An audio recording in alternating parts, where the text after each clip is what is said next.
बहुत जल्दी श्री कृष्ण की प्राप्ति कराने में समर्थ है श्री तुलसी महारानी जी।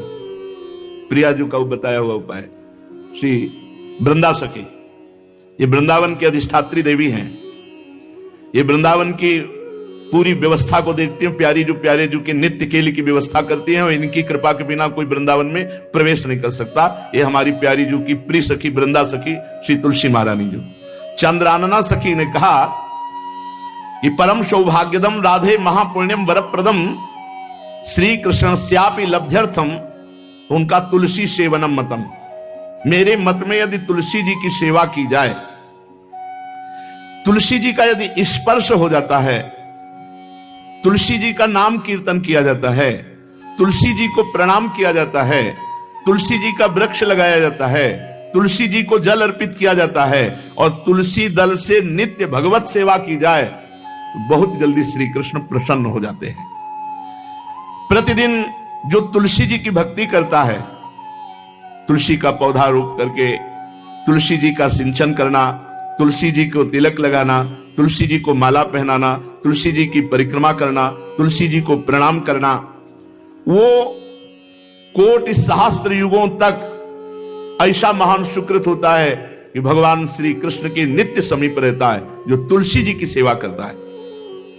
जब तक मनुष्य की लगाई हुई तुलसी की शाखा प्रशाखा बीज पुष्प सुंदर दल से तुलसी जी सुशोभित होती है, तब तक हजारों कल्पों में श्री हरिधाम में रहते हुए उसका कभी पुण्य नष्ट नहीं होता। जैसे एक दिन तो 1000 कल्प, 2 दिन 2000 कल्प वो भगवान के नित्य धाम में महान सुकृत के बल से भगवत धाम में रहेगा जो तुलसी जी का पक्का मान लीजिए। जब स्वयं में थे तो तुलसी जी रोपण करके तुलसी जी का एक वन लगाया था और रोज नवीन नवीन मंजरी तुलसी दल लेकर प्रभु के चरणों में कहीं न कहीं तुलसी जी की कृपा हुई। वृंदावन, ये वृंदा अधिष्ठात्री देवी वृंदावन की है, इनकी कृपा के बिना।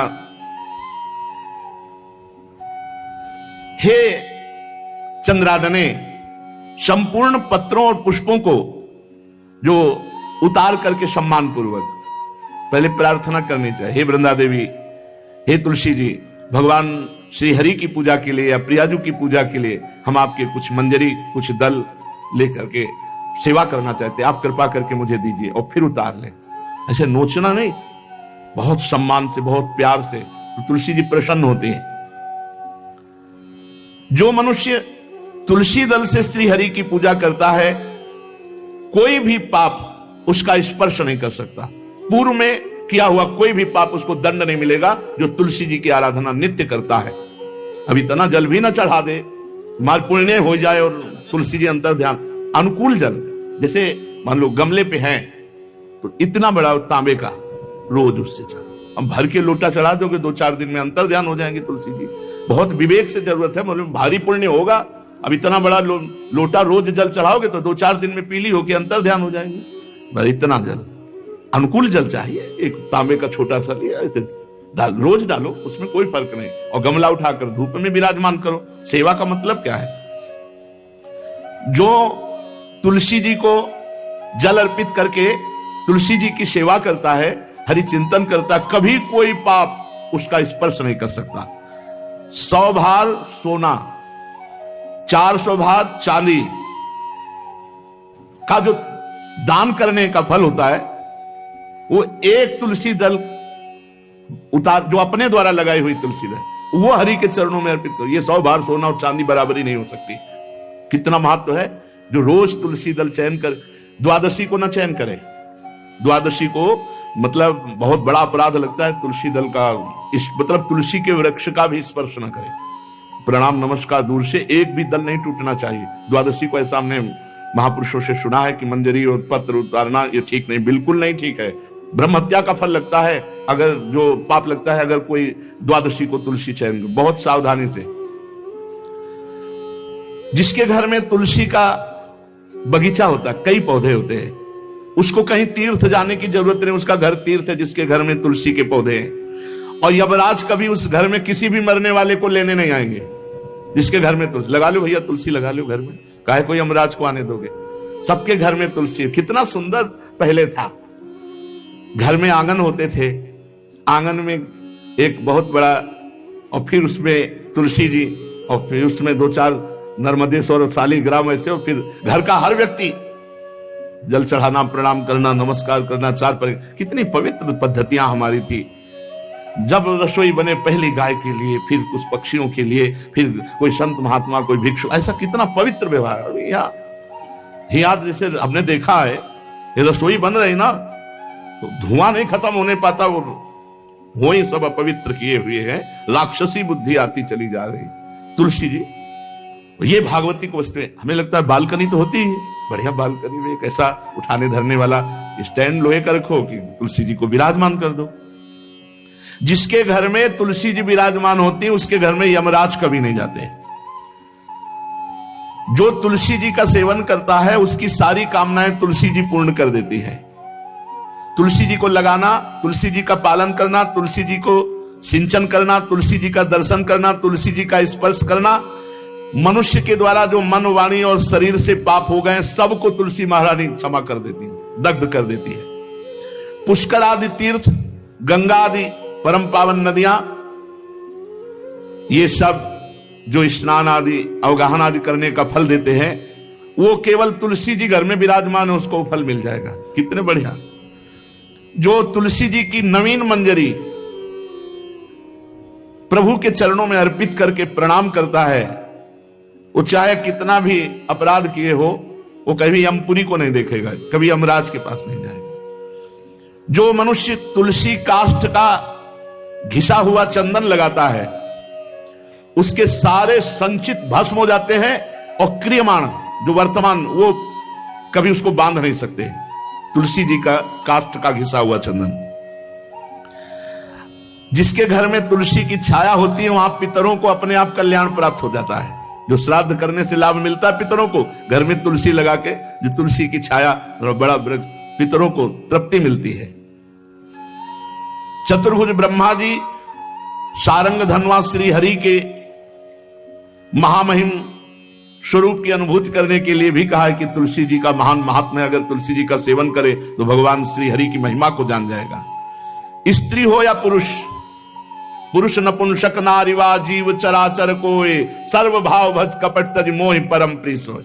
शरीर वर्दी है, हमारी पोशाक है, हम सब एक हैं, आत्मस्वरूप है, कुछ अलग नहीं है।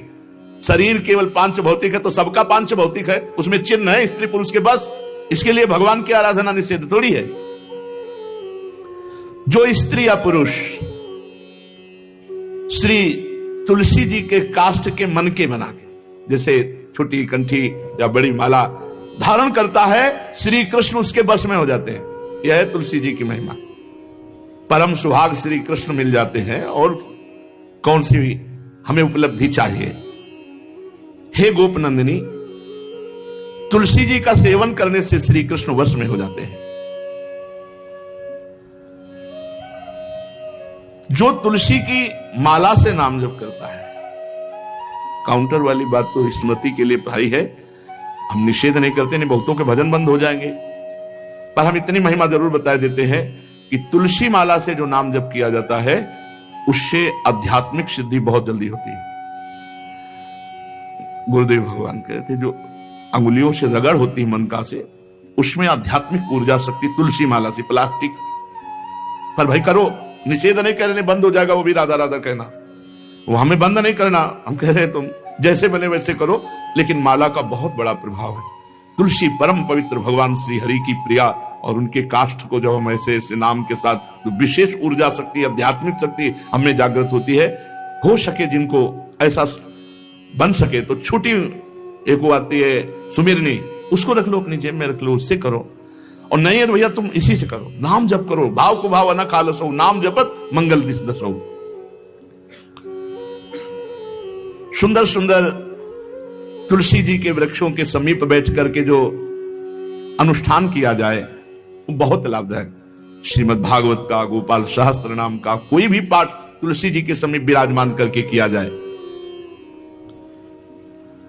आचार्य को बुला करके तुलसी पूजन करना चाहिए, विविध प्रकार के अनुष्ठान, अरे तभी तो सब मंगल होता है। पहले था, हमने देखा है 4 बजे माताजी दरवाजे के सामने लीपती, रोज का काम, जो पुराने घरों में देहरी के आगे आके 4 बजे लीप करके वहां अपना चौक पूर के दीपक जला, क्या पवित्रताएं थी, क्या मंगल था। जब किसी को निमंत्रण दिया जाता तो सबके पैर धोए जाते थे, सुंदर बिछौना बिछा करके और उसमें बैठकर पत्तल और रज के सकोरा कुल्हड़ ऐसे भोजन पाया। कितना पवित्रता, जो हमारी पूर्व पवित्रता थी, धोती कुर्ता चोटी पवित्रता।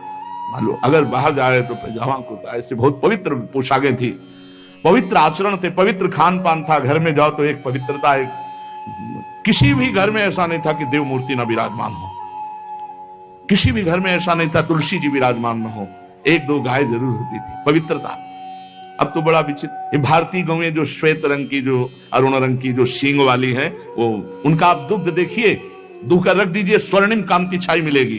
ये हमारी भारतीय पद्धति, ये हविष्यान्न, इससे देवताओं का, भगवान का, सबका अभिषेक पूजन होता है। शुद्ध गाय जो हमारी भारतीय है, तीला है उसके जैसे निकला हुआ, भगवान ने सेवा की है। हमारे गोविंद भगवान का नाम ही गोविंद, गौओं के इंद्र। भगवान सुबह से निकल जाते थे, शाम तक गौओं को चराते थे। बड़ा असत्य और सत्य का विवेक होने पर साधक को संसार की तरफ से वैराग्य होने लगता है और उसका भजन पुष्ट होने लगता है। और जहां भजन पुष्ट हुआ तो नित्य निरंतर अपने चित्त में भगवान वासुदेव को देखने लगता। चित्त के अधिष्ठात्र देवता भगवान श्री कृष्ण है, वासुदेव। जब चित्त शुद्ध हो जाता है, उसकी पहचान है, न कोई अपना लगता है, न कोई पराया लगता है, सब भगवत स्वरूप लगते हैं। अपना पराया का भेद मिट जाता है। जब चित्त शुद्ध होता है तो किसी भी पदार्थ के भोगने की इच्छा उसमें नहीं रह जाती। जब चित्त शुद्ध होता है तो उसका अनुराग केवल परमात्मा और महात्मा में होता है, पूरे संसार में कहीं होता ही नहीं। ये चित्त शुद्धि का लक्षण है। चित्त शुद्धि का उपाय विवेक और निरंतर नाम जप। चित्त शुद्धि का लक्षण राग द्वेष का अभाव, ना कोई अपना ना कोई पराया, और किसी भी विषय भोगने की इच्छा ही नहीं, आसक्ति तो सिर्फ परमात्मा में या महात्मा में। ये राग द्वेष किसे कहते हैं महाराज? जिस मनुष्य के, जिस पदार्थ के, जिस स्थान की ऐसी आसक्ति हो जाए कि इसके बिना जिया नहीं जा रहा, उसे राग कहते हैं। जैसे मां में राग, पिता में राग, पत्नी में राग, पुत्र में राग, धन में राग, मकान में राग, शरीर में राग, बहुत समझना चाहिए हमारा राग हो गया है, जिसका बार बार स्मरण आए और बार बार खिंचाव हो हृदय से। जो हमारे ध्यान पथ में प्रभु के सिवा और आ रहा है, वो सब राग का ही किया कराया खेल है। द्वेष, इसमें मूल राग है। जिससे राग होता है उसी से द्वेष होता है। राग नहीं होगा तो द्वेष होगा ही नहीं। जब वो हमारे प्रतिकूल चलने लगता है तो द्वेष हो जाता है। प्रतिकूल पदार्थ, प्रतिकूल वस्तु, प्रतिकूल व्यक्ति, तो हमारा द्वेष हो जाता है। यही राग द्वेष जीव के जन्म मरण की श्रृंखला है और इसका मूल कारण देहाभिमान, अहंकार है।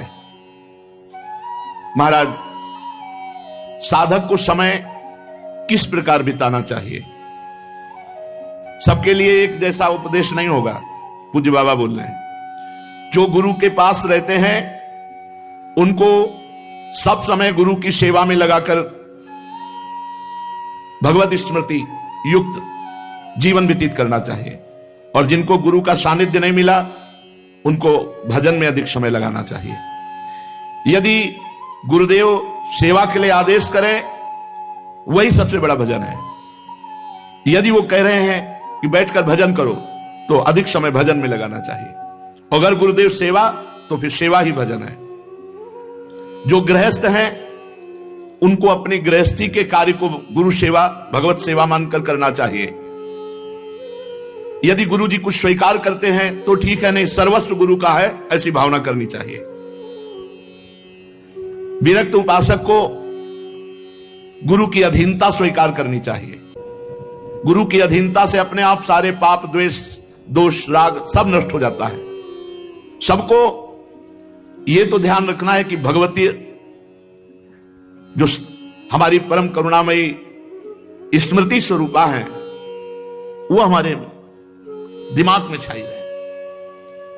महान तेजोमय निकुंज देवी श्री स्वामिनी महामहिमामयी महारानी लाडली जो भगवती स्मृति ऐसी कृपा करें कि ये हमारी स्मृति में ही बस जाए, कभी स्मृति से दूर ना हो, चाहे हम सेवा परायण हो या एकांत बैठे हों। महाराज भगवान तो हमें दिखते नहीं, तो उनसे प्यार कैसे हो, उनकी शरण कैसे हो? भगवान तुम्हें दिखते नहीं, बड़े आश्चर्य की बात है। ये सब भगवान ही तो है। पूज्य बाबा अब उनकी ब्रह्ममयी दृष्टि है। चलो भगवान नहीं दिखते तो भगवान का नाम, भगवान की महिमा, भगवान के भक्त ये तो दिख रहे हैं, आप इनकी बात मानो, नाम जप करो, भगवान की लीला गुण गाओ, जैसे आदेश होता है वैसे सिद्धांत से चलो, भगवान दिखाई देने लगेंगे।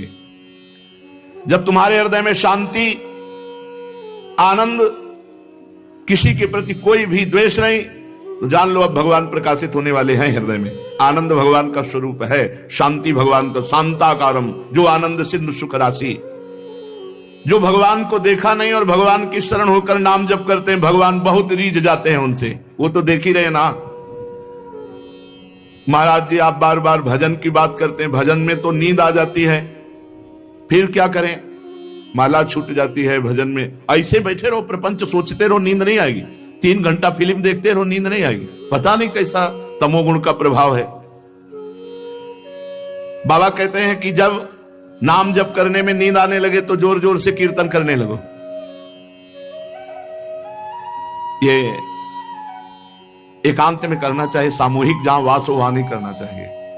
नहीं पता चले कल मंजीरा लेके 12 बजे से शुरू हो गए तो साधक जो दिनचर्या में है उनको परेशान, मान लो बगल वाले कमरा वाला ध्यान साधक कर रहा है तो फिर आपका अपराध बन जाएगा।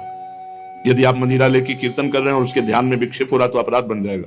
इसलिए जो भी साधना करो वो ऐसी करो कि दूसरे साधकों को विक्षेप ना पड़े, अपने कमरे के बाहर आवाज ना जाए। दूसरा उपाय, खड़े होकर जप करो, ये बहुत बढ़िया उपाय है। इस नींद रूपी दुश्मन से लड़ो। ये खड़े होकर भजन करने का अभ्यास गायत्री अनुष्ठान में, नैष्ठिक ब्रह्मचर्य में, क्यों नई अवस्था में नींद ज्यादा सताती है। तो झोपड़ी थी तो खड़े होकर ऐसे झोपड़ी का ऊपर एक रस्सी ऐसे डाल लिए थे और ऐसे पकड़ लेते, कभी एक पैर के बल खड़े हैं, कभी बाएं पैर, फिर उठा लिया दाएं पैर, और मंत्र में एकाग्रता पूरी जपते हुए बहुत अच्छा लगता। 5-5, 6-6 घंटे, क्योंकि गायत्री का 24 लाख गायत्री का एक पुरस्चरण होता है। भक्त को चाहिए किसी भी स्थिति में भजन के समय में नींद ना आने पावे। बहुत लड़ना पड़ता है नींद से, बहुत लड़ना पड़ता है, एकदम गुस्सा जाते हैं। जैसे बड़ी सावधानी से जप रहे हैं, पता नहीं कब गोल हो गए, माला छूट गया। जब देखा माला छूट गया तो एकदम गुस्सा, अब पूरा माला गया, अब फिर एक से शुरू करना पड़ा। जैसे मान लो आप 99 मनका पे पहुंच चुके हैं और आपका छूट गया तो अनुष्ठान में नहीं माना जाएगा, फिर वहीं से शुरू करो एक से। ये नहीं कि कहीं से भी पकड़ लो इसे शुरू करो, ऐसा नहीं। जब अनुष्ठान किया जाता है तो अगर जितने पे छूटा, अब ये काउंटर दिखाने से थोड़ी चलो, काउंटर आज चला है काउंटर में क्या है कि जितना करो उतना छोड़ दो। हमने गुरुदेव भगवान से, ये तो अभी कुछ समय से चला है, ये तो दिखाई नहीं दिया, पहले कभी दिखाई नहीं दिया, अब तो नई रचना है। नहीं तो छोटा माला वो हाँ सुमेरनी जिसे, और बड़ा माला, ये 2 ही थे चलाने के लिए। अब ये काउंटर भगवान की कलयुग महाराज की कृपा से आ गया है कि चलो माला नहीं तो इसको अपना पहन। माला से लोगों को शर्म भी लगती है, पूरा माला डाले ऐसे, बोले भगत बनता, इसमें अंगूठी की तरह पहने अपना। बढ़िया है, बढ़िया है, बहुत बढ़िया है। किसी तरह भगवत स्मृति, भगवान नाम जप हो रहा है बहुत, पर इसमें यह सुविधा है कि 50 में छोड़ दिया, छोड़ दिया। माला में नहीं छोड़ सकते। यदि अनुष्ठान चल रहा है तो आप बोल नहीं सकते, छोड़ नहीं सकते। मान लो आप 107 में पहुंच गए और आपने छोड़ दिया तो नहीं माना जाएगा, फिर एक से शुरू करो। अब जैसे आप माला जप रहे हैं गुरु मंत्र की, तो बीच में गुरु मंत्र की माला जपते हुए बोलना नहीं है। जो जैसे 11 माला का अनुष्ठान दिया गया उसमें बोलना नहीं। अगर बोला तो जहां से बोला वो फिर वहां से कैंसिल, फिर वहां से शुरू करो। या फिर उसकी पद्धति है, उस माला को ऐसे करके निकाल के मन का रखो, आचमन करो, भगवान से प्रार्थना करो, अत्यंत आवश्यक होने पर बात करो, फिर प्रणाम करो, फिर उसके नीचे वाली मनका से, जहां से रखा है नीचे वाली मनका से शुरू कर दो। ऐसे नहीं कि ऐसे खड़े बात कर रहे हैं फिर घुमा रहे हैं, तो क्या फर्क पड़ता है? दिमाग में क्या फर्क पड़ता है? कौन सा परिवर्तन हो रहा है? जो हमारी वैदिक सिद्धांत पद्धति है उसी से लाभ प्राप्त होता है। महाराज, जो नींद है उससे लड़ना पड़ता है। भजन करना बहुत ऊंची बात है, इसलिए हमको खड़े हो जाना पड़े, टहलना पड़े, हमें नाम जप करना, हमें मंत्र जप करना। उस समय नींद नहीं आनी चाहिए। अभ्यास बहुत बड़ी ताकत होती है। आंख मूंद के ठीक लक्ष्य पे गोली मार दे जिसका अभ्यास है, और अपने अभ्यास नहीं किए तो कुछ नहीं होने वाला। अभ्यास योग युक्तेन चेतसा नान्यगामिना